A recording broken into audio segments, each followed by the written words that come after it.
जय शंकर. नमस्कार मित्रांनो, स्वागत करतो मी तुमचं आजच्या आपल्या यूट्यूब व्हिडिओमध्ये. आजच्या आपल्या व्हिडिओचा टॉपिक आहे पेनी स्टॉक्स.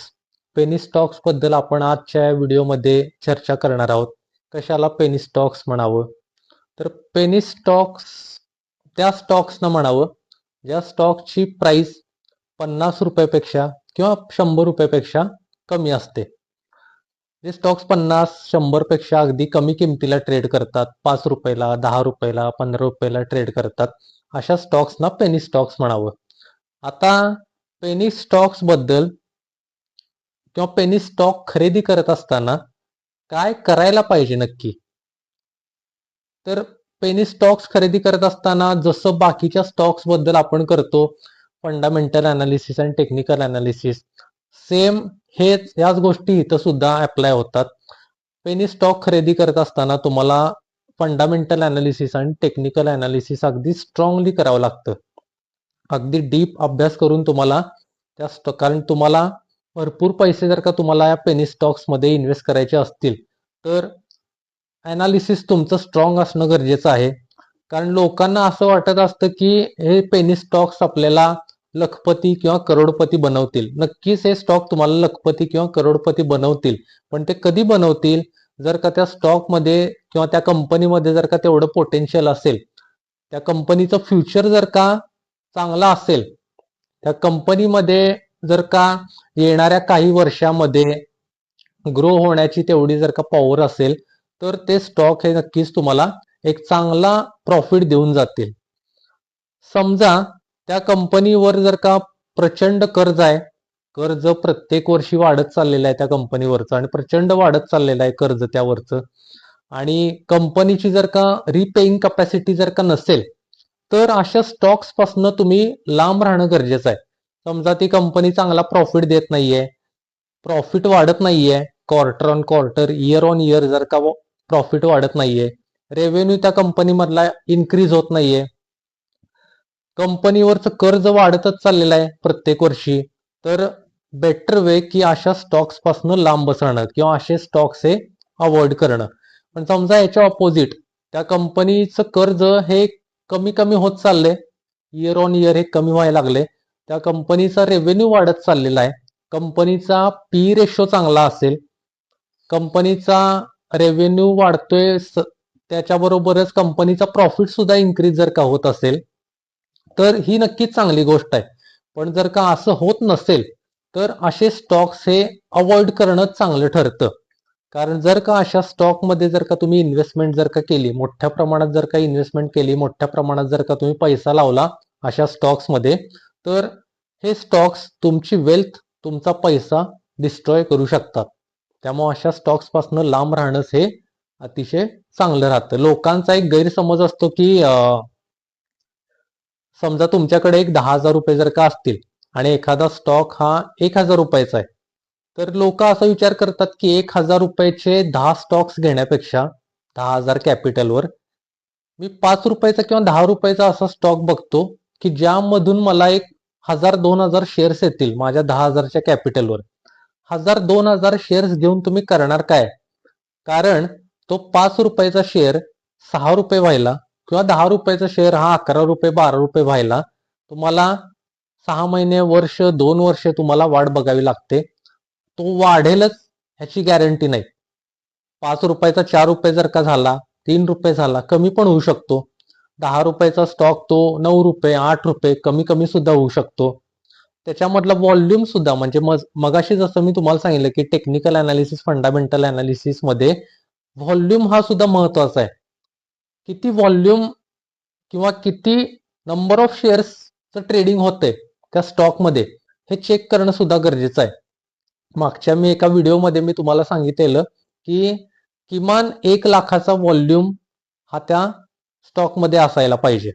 तुम्हाला जर का ट्रेडिंग करायचं असेल तर किमान 1,00,000चा व्हॉल्यूम त्या स्टॉकमध्ये असणं हे गरजेचं आहे. पण व्हॉल्यूम जर का नसेल आणि बाकीच्या पण सगळ्या गोष्टी जर का निगेटिव्ह दिसत असतील त्या स्टॉक्स मधल्या, प्रॉफिटच्या बाबतीतल्या, रेव्हेन्यूच्या बाबतीतल्या, पीई रेशोच्या बाबतीतल्या, असेट्सच्या बाबतीतल्या, असेट्स वाढत नाहीयेत समजा त्या कंपनीच्या, तर या सगळ्या निगेटिव्ह गोष्टींमुळे काय होऊ शकतं, तुमचं नुकसान होऊ शकतं. त्यामुळे अशा पेनी स्टॉक्स पासून शक्यतो लांब राहिलेलं चांगलं. अगदी 500,000 मधले काही ठराविक स्टॉक्सच म्हणजे हाताच्या बोटावर मोजण्या इतके स्टॉक्सच काय करतात, तुम्हाला चांगलं वेल्दी बनवू शकतात. पण तुमचं अनालिसिस तेवढं स्ट्रॉंग असणं गरजेचं आहे. आता मी एक 2 एक्झाम्पल मी तुम्हाला सांगणार आहे. एक एक्झाम्पल कंपनीचं आहे आणि एक एक्झाम्पल व्यक्तीचं आहे. तर कंपनीचं एक्झाम्पल असं आहे की आता कंपनीचं एक्झाम्पल सांगायच्या अगोदर हे कुठल्याही प्रकारचं मी बाईंग किंवा सेलिंगचं मी रिकमेंडेशन करत नाहीये त्या कंपनीच्या बाबतीतलं. तर कंपनीचं नाव आहे सुझलॉन एनर्जी. सुझलॉन एनर्जीचा स्टॉक 2008 साली 422 रुपयाला ट्रेड करत होता. 12 वर्षानंतर म्हणजे 2020 साली तो स्टॉक 2 रुपयेपर्यंत खाली आलेला.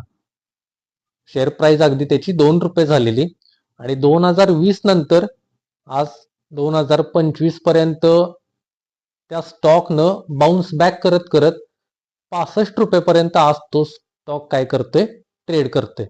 म्हणजे असा एखादा स्टॉक आहे. आता हे कशामुळे शक्य झालं, तर कंपनीचा परफॉर्मन्स इम्प्रूव्ह झालेला आहे. मागच्या 3 वर्षामध्ये जर का तुम्ही त्यांचं फंडामेंटल अनालिसिस जर का व्यवस्थित केलं तर तुम्हाला लक्षात येईल की त्या कंपनीचा प्रॉफिट वाढत चाललेला आहे, कंपनीचा रेव्हेन्यू वाढत चाललेला आहे, कंपनीवरचं डेट कर्ज हे बऱ्याचशा प्रमाणामध्ये कंपनीनं कमी केलेलं आहे. तेव्हा परफॉर्मन्स इम्प्रूव्ह झाल्यामुळे कंपनीनं काय केलंय, परत शेअर प्राइस त्याची 2 रुपयेवरनं 65 रुपयेपर्यंत गेलेली आहे. म्हणजे असे ठराविक स्टॉक्स आहेत. आणि त्याच्या विरुद्ध जर का तुम्ही एक्झाम्पल बघितलं तर रिलायन्स कम्युनिकेशनचा स्टॉक आज अगदी काही पैशामध्ये फक्त ट्रेड होतोय. 0.60 पैसे 0.80 पैसे या दरम्यान काहीतरी तो ट्रेड होतोय.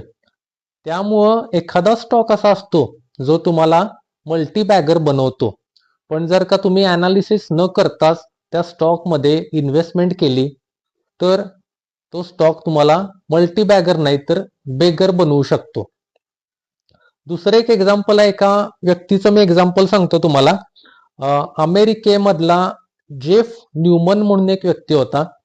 त्यानं 2002 साली ग्रॅज्युएशन होण्या अगोदरच काय केलं, त्याच्याकडची ट्युशन फी वाचवण्यासाठी त्याच्याकडचे जे काही 1 लाख रुपये होते ते त्यानं पेनी स्टॉक्स मध्ये इन्व्हेस्ट केले आणि साधारण 8 वर्षापर्यंत त्या पेनी स्टॉक्स मध्ये तो ट्रेडिंग आणि इन्व्हेस्टिंग करत होता.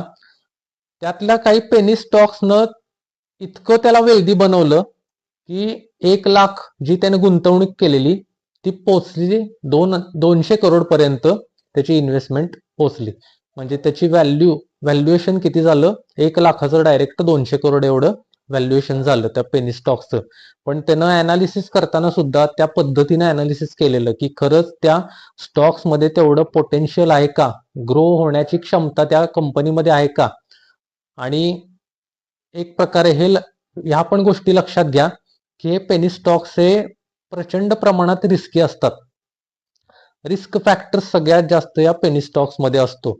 त्यामुळं गुंतवणूक करताना पेनी स्टॉक्स मध्ये तुम्हाला प्रॉपर त्या पेनी स्टॉक्सचं फंडामेंटल अनालिसिस आणि टेक्निकल अनालिसिस करणं हे गरजेचं असतं. तर असा हा पेनी स्टॉक बद्दलचा आपला हा व्हिडिओ. आणि बऱ्याच जणांना मे बी हा पण प्रश्न असेल की पेनी स्टॉक्स हे सर्च कसे करावे.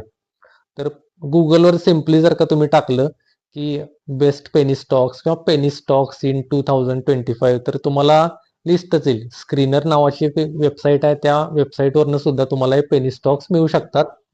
पण कुठल्याही पेनी स्टॉक मध्ये इन्व्हेस्टमेंट करताना तुम्हाला प्रॉपर त्याचं फंडामेंटल आणि टेक्निकल अनालिसिस करणं गरजेचं असतं. तरच तुमचा पैसा त्यातला ग्रो होऊ शकतो किंवा पैसा तुमचा बुडू पण शकतो. रिस्क आहे, प्रचंड मोठी रिस्क पेनी स्टॉक्स मध्ये पैशाची गुंतवणूक करताना असते. त्यामुळं या सगळ्या गोष्टींचं व्यवस्थित अनालिसिस करा आणि मगच पेनी स्टॉक्स मध्ये तुमची इन्व्हेस्टमेंट करा. तर व्हिडिओ कसा वाटला हे कमेंट सेक्शन मध्ये नक्की कळवा मला.